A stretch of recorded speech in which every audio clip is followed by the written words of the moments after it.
So thank you for joining us today, Susana Santos, who is a Director of Relationship Advisors at Silicon Valley Bank. Thanks, Susana, for taking the time to actually do this interview with us. We do appreciate it. Of course, happy to be here. So, Susana, can we chat a little bit about your role today? Can you describe what you do, the company you work for and the industry that you're in? Sure. So Silicon Valley Bank is a bank that works with innovative companies, both in tech and life science. We also work with companies or private equity firms that work with those companies as well. My role particularly is working with the fintech segment, and these are technology companies that focus on financial technology. My team, I lead a team of 10 individuals, and on that team, they work with these companies to onboard them to their banking relationships. So this includes new accounts, products and services. And then once they onboard them, they work with them doing either maintenance or giving them connections throughout the bank on various product services that the bank offers in and outside of banking. What's interesting, Susana, is if you think about now with all of the influx, right, of VC funding, private equity funding, all of that stuff that's happening, especially in life sciences, it's amazing to me to see that industry be so heavily dependent on venture capital and funding. It's interesting to see how SVB, which has truly has been a technology-driven company for a long time, and now for it to be turning towards the life sciences sector shows how much those two verticals are really coming together. You see more science in tech and science. Exactly, and they overlap, which is something pretty interesting. Because I think a lot of times when people think of life science, they think of either, a company that's solving for diseases or whatever, but there's a lot of technology in life sciences. So they do come hand in hand. And I think that's why Silicon Valley Bank kind of works with both, especially with the private equity and VC firms that support these companies, because there is a lot of overlap. So it's actually really interesting how they kind of come together. It is, and I think it's something that tells about the future, right, of technology and life science development, because you're talking about, data and predictive analysis and more data that's out there that can collectively really come together and actually, make a real big difference in this world. So, I mean, it's interesting to see that even with COVID, right? You've got a lot of companies that did a lot of analysis, a lot of data analysis pushing through with, all of the different discoveries. So it's a new world that we're in. It's really different. Agreed. When you absolutely said that about the traditional life sciences, you think about the person in the lab who's doing all the experiments. Exactly. And now somewhat they're behind the screen, right? So it's so true. Yeah. It's very interesting. So how did you decide on the role that you're in today? So I've been with the bank for about 13 years, and I've dabbled a bit in the life science side. I worked with broader technology companies like enterprise or consumer. I also worked in energy resource and innovation. But fintech has been, to me, the most intriguing of all, because it really is changing the way that consumers and companies transact or do business with each other.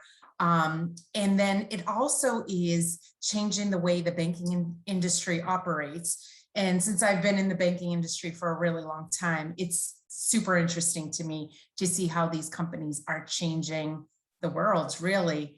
We're seeing faster payments. We're seeing payments being done, obviously from your phone. That's nothing new, but it's just getting a lot more interesting. Along with this segment goes a lot of compliance, which some people find really, really boring. I actually love compliance. So it's very interesting to see how these companies kind of work with different industries or different countries, because Most of them are global. So when you start thinking about banking, typically we think about it in the US, or we think about it in MEA, or we think about it in various specific countries. Well, these fintech companies are breaking down those barriers. They're doing international payments. So the compliance piece of it is also very interesting to see how they kind of overcome that, or how they work with the different compliance that are put in place by a lot of these different countries in banking institutions. You know, it's interesting because we're a global society now, and it's one of those things where the compliance, people think compliance is a pain, but you won't think compliance is a pain when you realize what needs to be in place in order to make sure that that's secure, that your data is secure, your privacy is there. Yeah. That's a lot of what goes into compliance. And, you know, just making sure that we can be a credible, you know, banking institution or a credible company to make sure that we're doing what we should do. I don't think anybody wants someone, you know, to not be doing the process the way that it should be done, instead of, you know, making a dangerous decision, you know, especially in life sciences or fintech. I mean, that's so exactly. So what matters to you most when you're thinking about new roles or your current role? I think the thing that is really important to me is feeling interested in what I'm doing, not just from a day-to-day perspective, but feeling like what I'm going to accomplish, or what I'm accomplishing, is interesting to me, but also helping something or someone. And you mentioned a little earlier about life science companies. I think that's probably a really easy example. You know, when you work for a company that's making a difference in someone's health or someone's life, makes you feel really good. I think the same goes for, and I'm geeking out a little bit here, technology companies. They're changing our lives each and every day. So I find that extremely interesting. And I've always been one to like the latest and the greatest, you know. Can't wait for the new iPhone to come out. Can't wait for, you know, the latest kind of tech thing to come out, so that I'm kind of, you know, in the know and feel, I guess, cool. But it also, I'm just interested in that. And it's always intrigued me ever since I was a child. So I think when I'm thinking about my day-to-day coming into work every single day, I want to feel interested. I want to feel curious. I don't want to feel like I'm mundane, doing the same thing over and over. So I think that to me is like, if you don't love what you're doing, or if you're not interested in what you're doing, it can be really hard to come to work and feel successful every day. No, that's completely spot on. It's funny that you say that. So at a moment in my career, I remember there was a time where we were always told that IT needs to be the business. And I used to respond to that back with, IT is the business.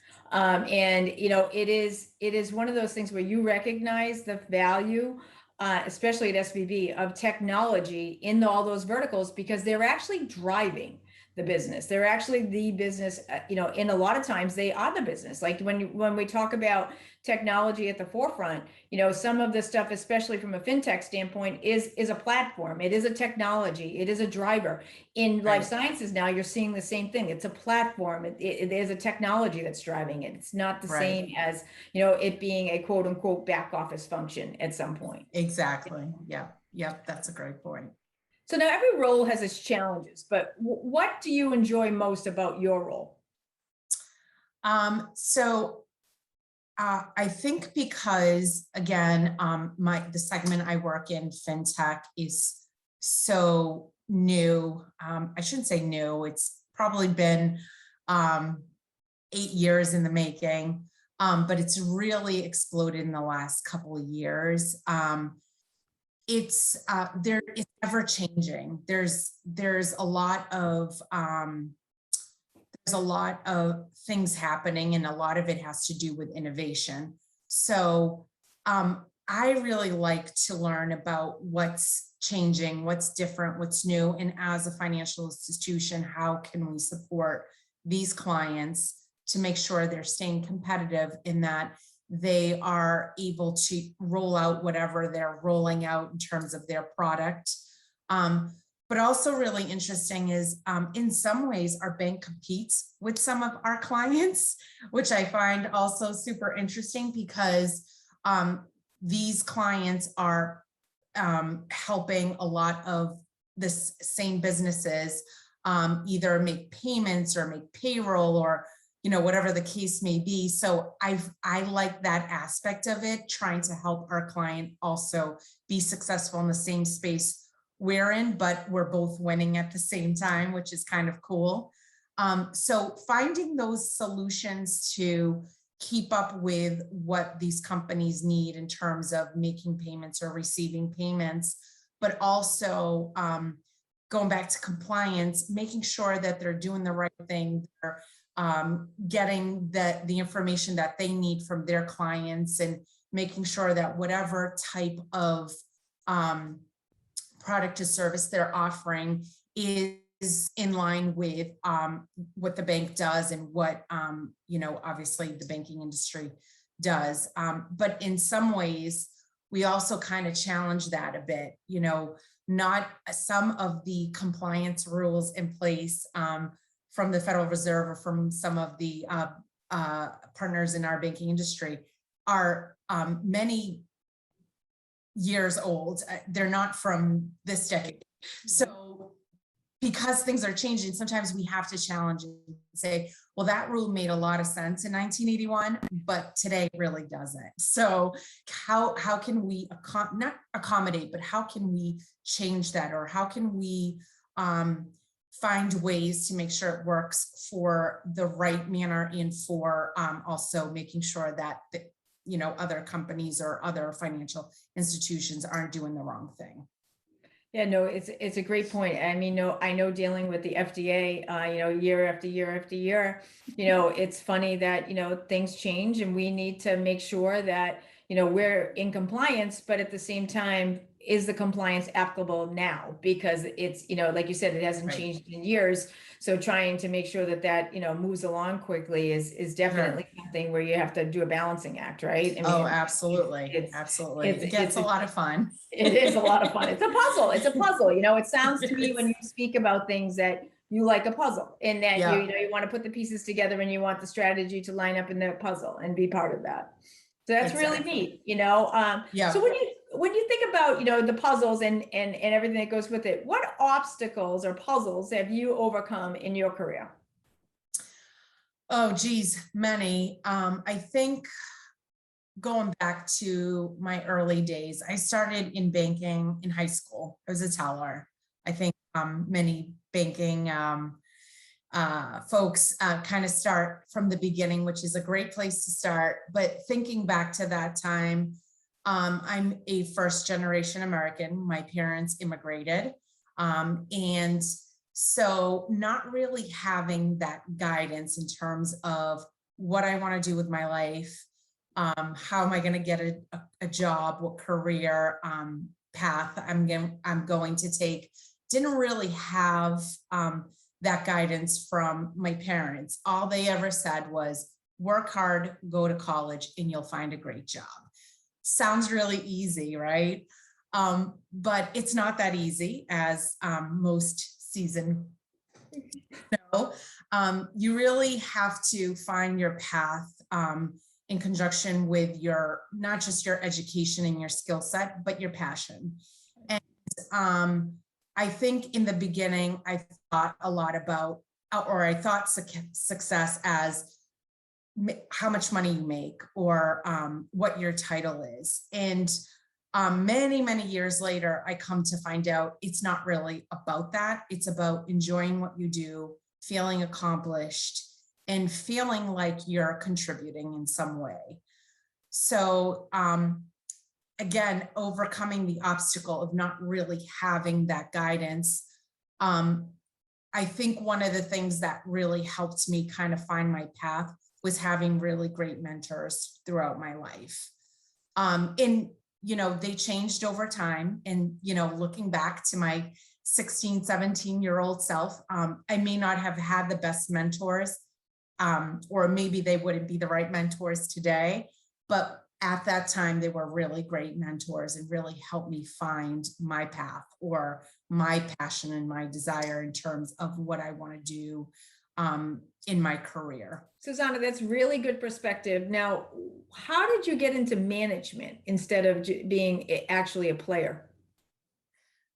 So thinking back to my earlier days of banking, I had worked on the retail side, and at the time, our branch manager had moved on to another career, and the regional manager came to me and said, "Hey, have you ever thought about getting into management?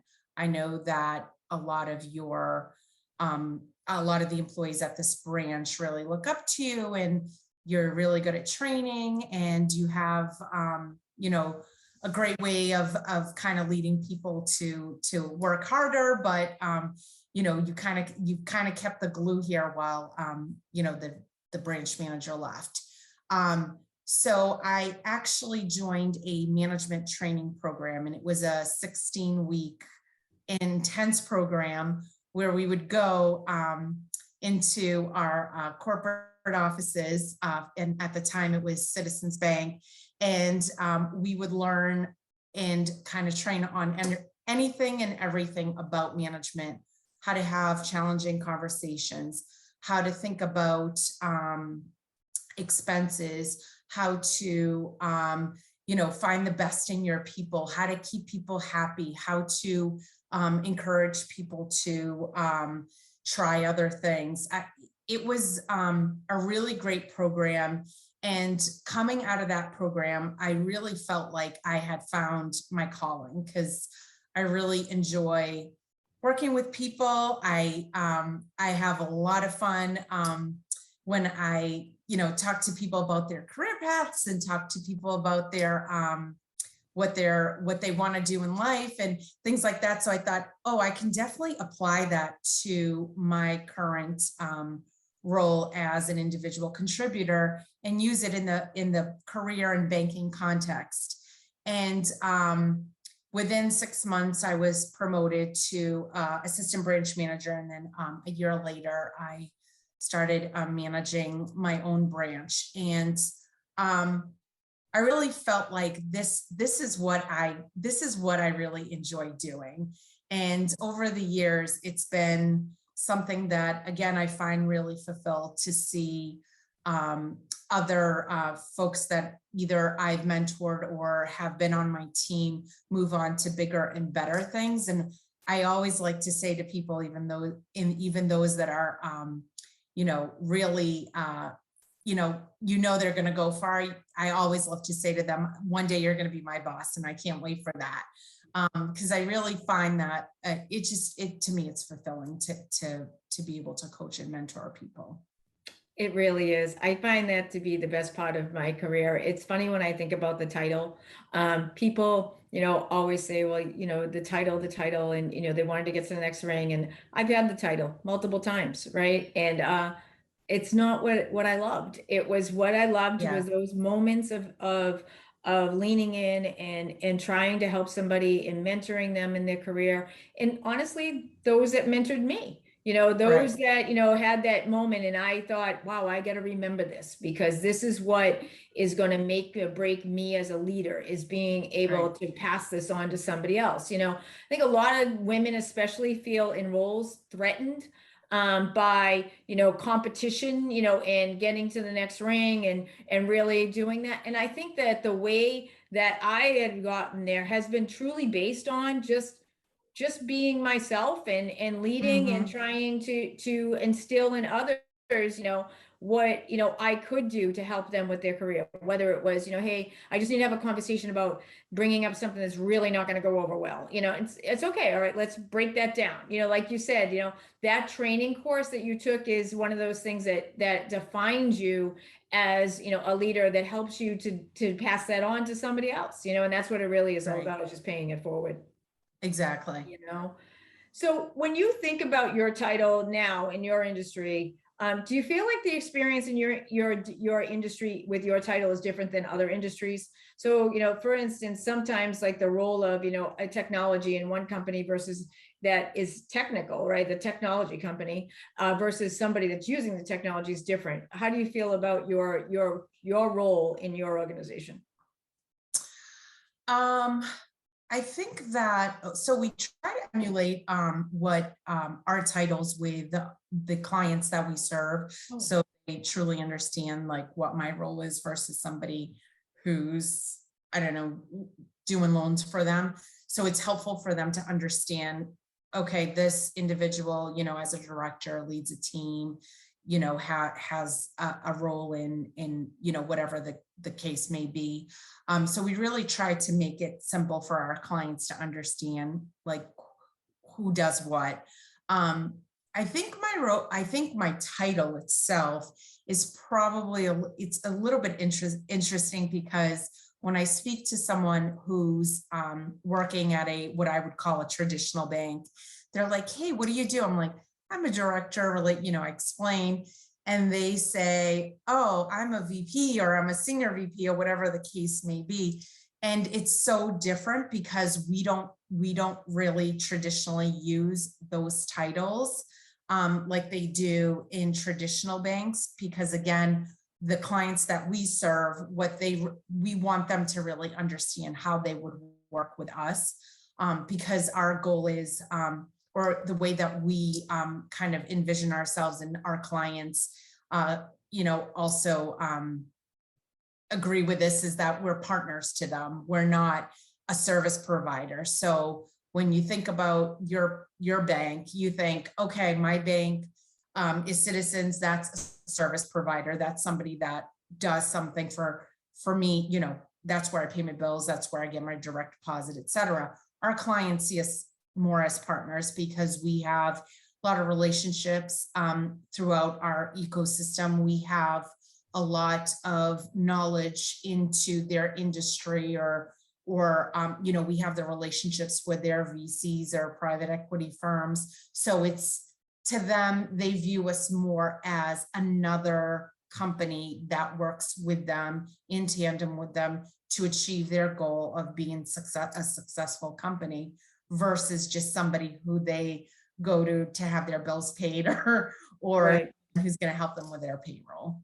It's like you're an extension of their team at that point, that you Exactly. become that person that's, kind of taking care of them and guiding them in that direction, especially when you look at the VCs and the private equity firms, that some of those, there's a lot of cash out there. So there's a lot, and it needs to be spent wisely, and they're trying to make it productive. And that comes from having, a focus on the Right.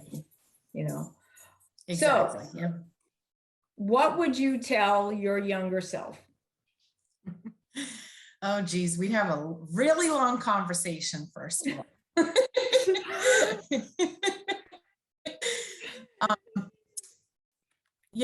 I think everybody kind of goes through life and thinks, oh, I have a lot of regrets. Some probably very minor, or most probably very minor. But I think the one thing I wish I had known at, when I started my career, is to not be afraid to, and I hate using this term, but lean in. It's a great book. Talk a lot, maybe a little too late in life, but I think, as a young woman in a male dominated industry and society, let's be real, it's sometimes felt to me like I wasn't smart enough, or I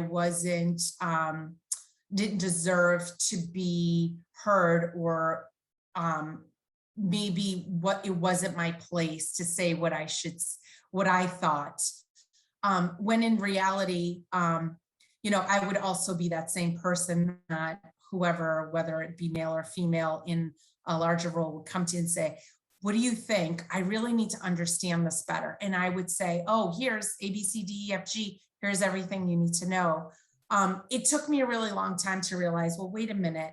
One, I deserve a seat at the table. And two, if I am at the table, I need to make sure that I prove why I'm there and not be afraid to speak up. And it took me a really long time to gain that confidence. And I just wish I had done it sooner. Now I'm not afraid to speak up, but but it took many, many years and much confidence building to get to that point. Yeah, it's a common thread in these interviews of, some women feeling overlooked, which is kind of what happens, is that there's a common thread with that, where you feel overlooked, but you're also the person that they go to. You're counted on, but overlooked. And that's something that I think that, we struggle with collectively, is raising our hand and saying, wait a minute. No, no, I'm not going to be overlooked. I should be counted. And in one of the interviews, we talked about younger girls and the role that they play. And in a couple of our interviews, we are really seeing a change in how the younger generation actually deals with that. They don't have the same kind of us, the feeling of a kind of a gap in the generations where we feel as if, okay, we really couldn't have said anything, or maybe it was us, it was on us. They don't have that same, kind of feeling. So I think we're doing our jobs. So I think that hopefully we're instilling those values. I think we broke barriers for many absolutely young women today, especially our generation, right? I think we were part of that whole change, and it's really nice to see, but I think coming into it as a young adult is very exciting. Kind of makes me want to turn back the clock. I know, you and I both, trust me, you and I both. So what advice would you give to young girls that want to follow in your shoes? I think two things that kind of stick out to me. And, I have a lot of mentees that I mentor. And one of the things that I always bring up is how important it is to have mentors. And I know I mentioned this earlier. I think it's really difficult to find mentors that you connect with. But when you do, it is the most amazing thing. And you don't always realize how much it impacts you until after they're not your mentor, or, you've kind of outgrown that kind of mentee mentor relationship. So I always encourage them, like, I'm happy to mentor you. If we connect, great. If we don't, that's okay too. But find someone that you connect with, and it's okay to have more than one, and it's okay to have different ones throughout your life. I think I did this a lot throughout my career. But when I didn't have a mentor, either that I didn't connect with, or that, at that point in time in my career, if I didn't have one, I always felt like, I don't want to say lost, but I always felt like, who am I going to bounce this off of that I can trust, is going to be candid with me. And, when you find that person, it really is amazing. I guess the other piece of advice that I have is kind of goes hand in hand with what I had spoken about earlier about kind of leaning in and not being afraid to speak up. I think finding your path is something that you do throughout your entire life. It's not something you do at 17, 19. I had one path at 17, I had another one at 25, had a different one at 30. And it changes not just with your company, it changes with your personal goals. I went from, being single to being married to being a mom to now, my kids are older. Your goals in life change, your goals in your career change. So you should constantly be searching for what the right path is for you, not what you think the right path is in, a schematic or whatever your plans are in life.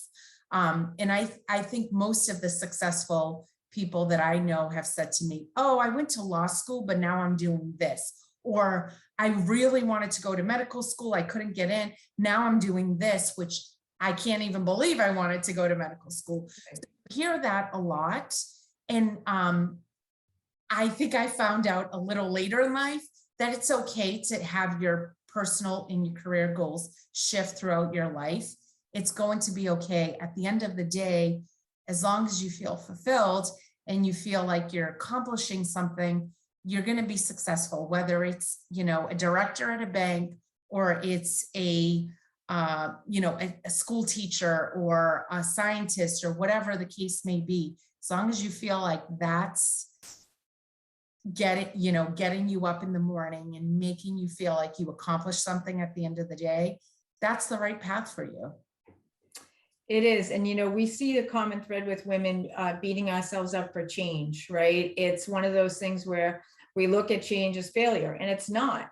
You know, I tell, you know, the girls that I mentor, and, you know, and I believe that throughout our lives, we should always have a mentor, you know, and then also be, you know, mentees, and Right. you know, having both roles. It's something where women beat ourselves up for change, and that we, you know, change our minds. And because I think there's a typical kind of stereotype that women are flighty and that they change their mind and you don't know what they're going to do. And that's not the truth. You know, it's, I say it all the time. This is not a one stop. It is a journey, and it's going to continue on, and it's going to continue to evolve. And if you don't evolve, that's the problem. If you don't evolve, you know, that's where you need to you know, make sure you feel fulfilled, you know, and that's a lot of it. You know, I think when I'm a mentor to someone, it's fulfilling to me. And then when I'm getting direction from somebody else, it's still fulfilling to me. I still feel like the positive reinforcement, the direction, or giving direction is just as valuable on both sides. Agreed. Yeah. 100%. You know? So if you had to sum up your LinkedIn profile to 3 words to describe you, what would they be? Compassionate,